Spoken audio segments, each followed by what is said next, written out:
As a Connecticut citizen and as a state senator, I'm here today for only one reason, and that is to find someone who can address the worst economic crisis that Connecticut's had in the lifetime of any of us here. It's a crisis where we've had an absolutely flat, at best, and in more reality, declining economy for 20 years. We've kept some corporate headquarters, but the manufacturing part or the servicing part of those headquarters has left for other states. We've got the weakest job creation result in all of the United States, in all 50 states. We have an out-migration of young people under the age of 35 that's now averaging 8,000 young people a year. This is an enormous crisis that we're facing. I'm endorsing Ned Lamont not only because he understands this historical crisis, but also because he's demonstrated and articulated a great vision and strategy to overcome it. As governor, Ned, you will become Connecticut's first and greatest economic development officer.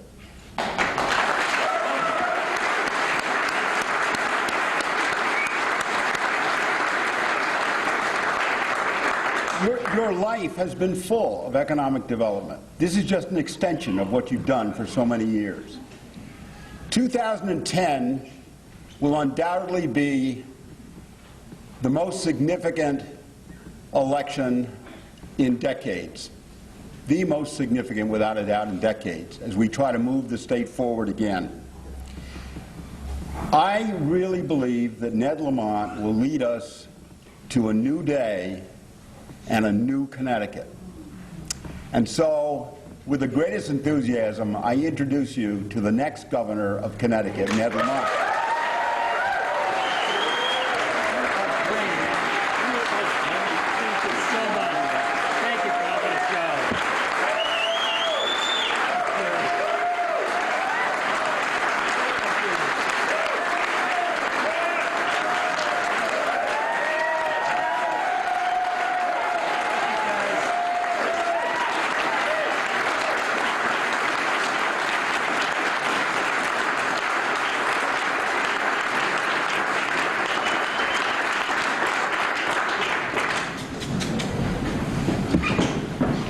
Neither rain, nor sleet, nor gloom of day, you guys deliver.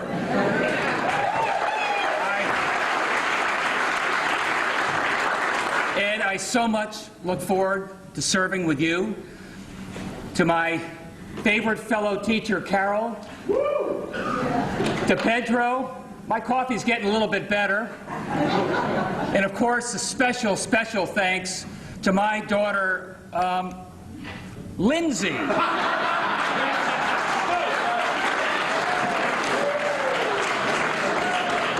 Lindsay, you know your dad all too well.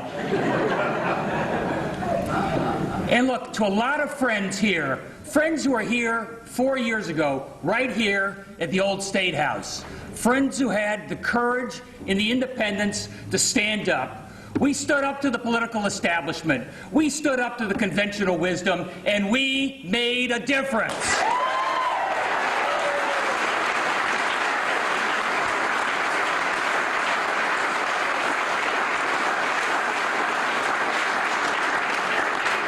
I'm here to ask you to stand up again.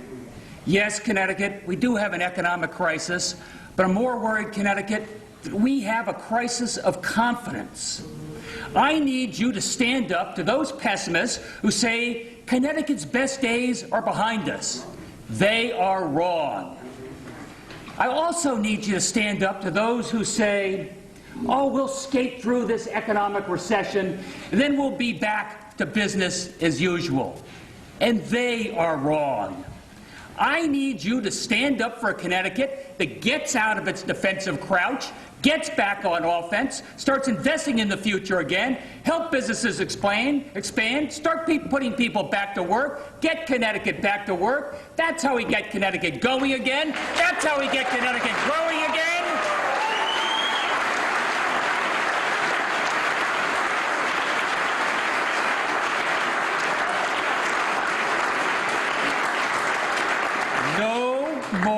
exploring. My name is Ned Lamont, and I am running to be governor of the great state of Connecticut.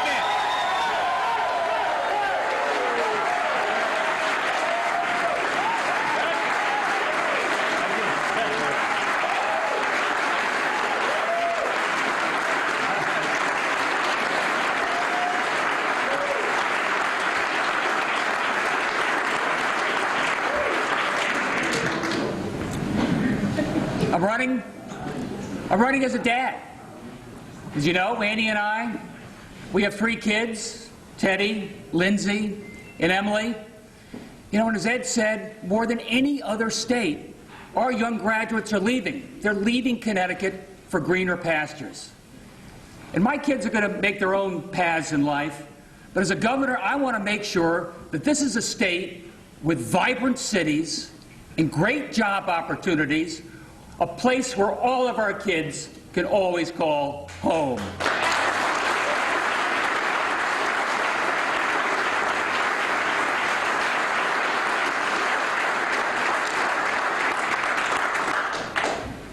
I'm also running as a guy that used to be a volunteer teacher at Harding High School in Bridgeport, where too many of those kids used to wonder out loud whether they had a future at all.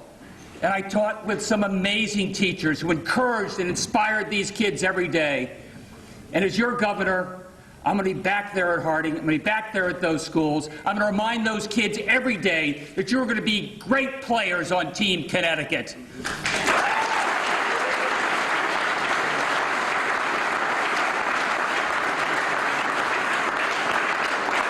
I'm also going to remind those kids they got to fulfill their side of the bargain.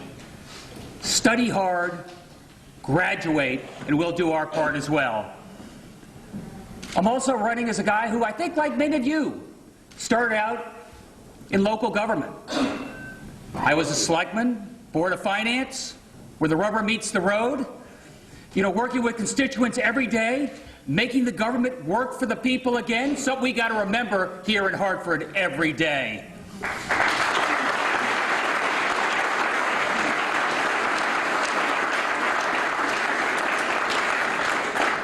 And I'm running as a guy who started up a business about 25 years ago, borrowed some money from the local bank, hung out my shingle at one of those rental offices there for $500 a month.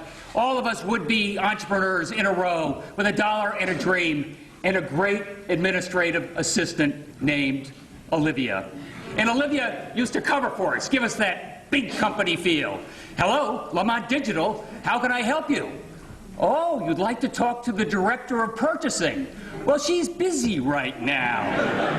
Oh, I know. Maybe I can get you into the assistant director of purchasing. His name is Ned. I was the assistant director of purchasing. I was chief cook. I was bottle washer. That's how businesses begin in this state. That's how jobs are created in this state. We took on the cable TV utilities. We beat them at their own game. We beat them with better technology, a better business model, better customer service. That's how we won, and that's how Connecticut starts winning again.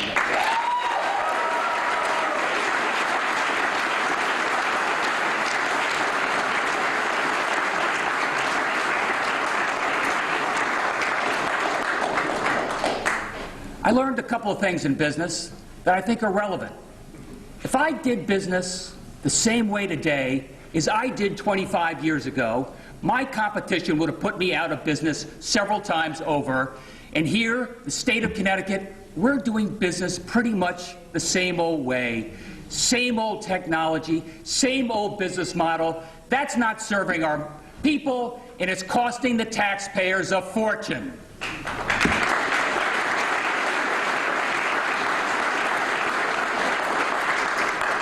That's going to change. And the other thing I learned hire good people, treat them with respect. That's how you get the best out of an organization. We're going to hire the very best commissioners, folks from in government, outside of government, Republicans, Democrats, strong executives, innovative executives who will make our departments work again. I'll tell you something else. I got a lot of my best ideas from the people in the field, people in the front lines, people dealing with our customers every day. And too often in this state, we disrespect our state workers. I'm going to make sure that our workers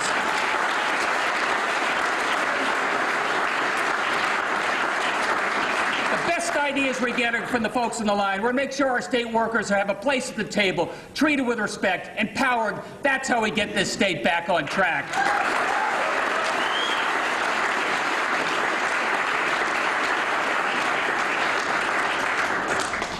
All right, let's cut to the chase. Yes, we have a spending problem in this state, and I will do everything I can to bring down the high cost of government. But I've learned something else.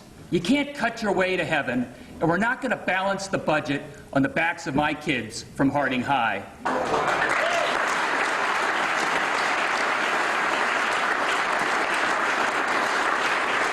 And we do have a revenue problem, but it's a revenue problem that's not going to be solved with more taxes. It's a revenue problem that's going to be solved with more taxpayers. Expand the economic pie. More job creation, more opportunity. I come here to Hartford, I come here to these budget debates, I see these politicians, oh, the economic pie is getting smaller, we're going to have to learn how to divide it up, a smaller piece here, a smaller piece there. I have devoted my life to expanding the economic pie, making it grow, with better opportunities for everybody. That's what we have to do here in Connecticut.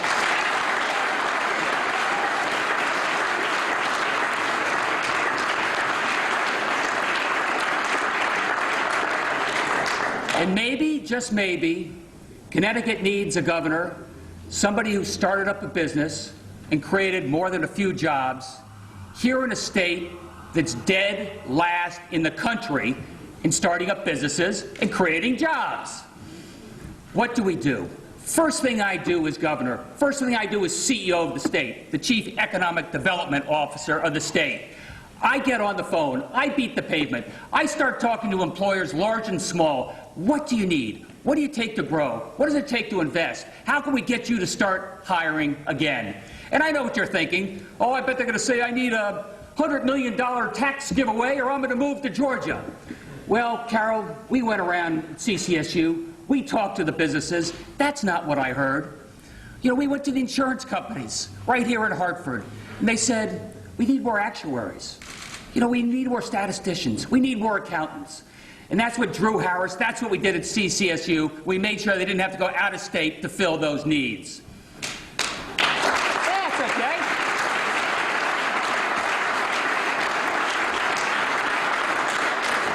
Dean Kremens, he went to all the major manufacturers in the state, the defense contractors, and says, what do you need to grow and expand here in Connecticut? And they said, we need engineers. We need design engineers. We need electrical engineers. There's a shortage of engineers in Connecticut. So the dean went to the state and said, we'd like to start up an engineering program at CCSU, Central Connecticut. And the state, oh no, not now. We have plenty of other programs, not necessary. They weren't listening. Soon thereafter, Sikorsky stood up and announced they're going to be moving one of their major research facilities out of state. I know what you're thinking. I said, oh, Sikorsky, they're probably moving to India or China where it's so cheap. No, they didn't move to India. They didn't move to China. They moved to Bozeman, Montana. They moved to Bozeman, Montana because the governor, Brian Schweitzer, picked up the phone and said, what do you need? And he listened. And he said, I'm going to start up an engineering program at the University of Montana, Bozeman, so you're going to have the best and the brightest, Sikorsky, to make sure your research facility is state-of-the-art. Why, Connecticut, are we losing out to Bozeman?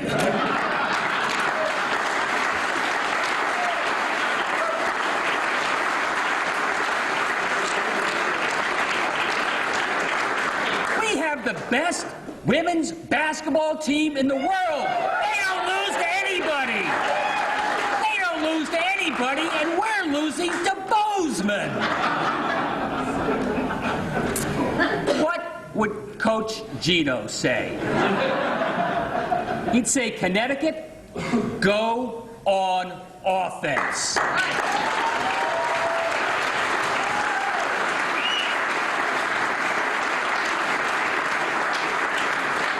like the other guys. They know how to play offense.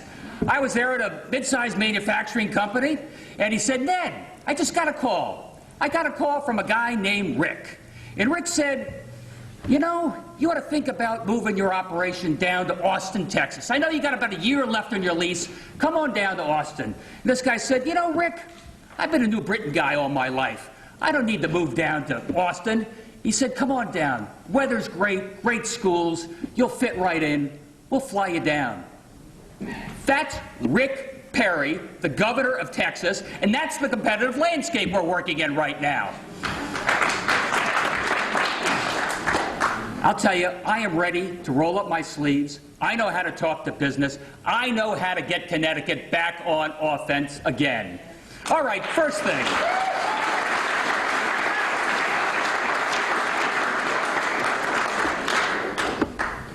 This is Governor Lamont. Yes, Bozeman's a great place for your wind turbine facility, but let me tell you about Connecticut. Let me tell you about the Naugatuck Valley. Do you realize that Connecticut has the most productive workers in the world? Do you realize that we have the best educated workforce? Remember that Connecticut is the gateway to New England, the gateway to one of the most extraordinary markets in the world. This is where you should be. I'm looking right now. I see a building. It's got your name on it. Let's build something together. Or how about that biotech company that's thinking about moving out of state? You know, yeah, we have a research triangle right here in Connecticut. It starts at Yale, New Haven. They're doubling the size of their major research facility, lab space, life sciences.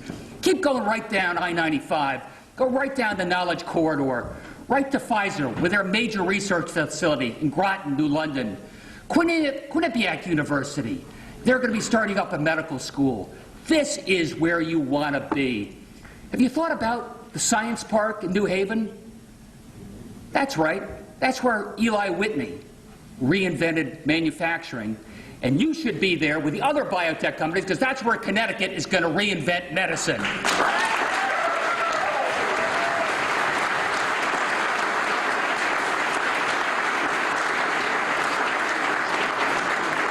And that is the story of Connecticut. We've always succeeded and prospered, not because we are the cheapest, because we were the best. We had the best ideas, and great ideas create good paying jobs.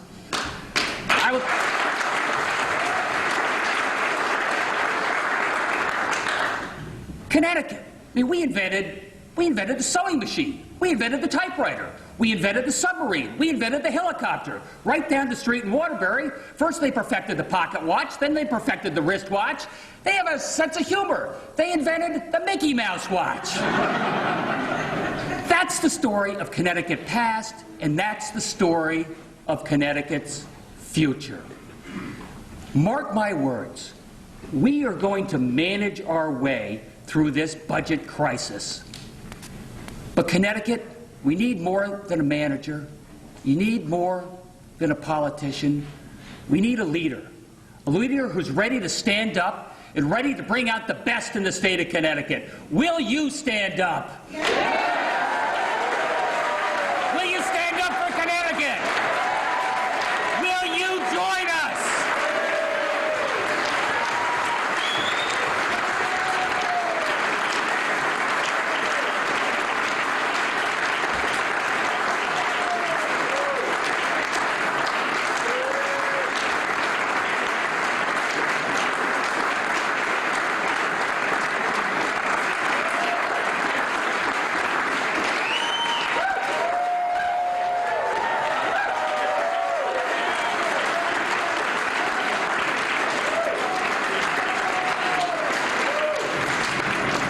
In this state, I'm not afraid to lead. Come on, Connecticut, let's get going again. Let's get growing again. Let's get back on offense. Connecticut, let's start winning again.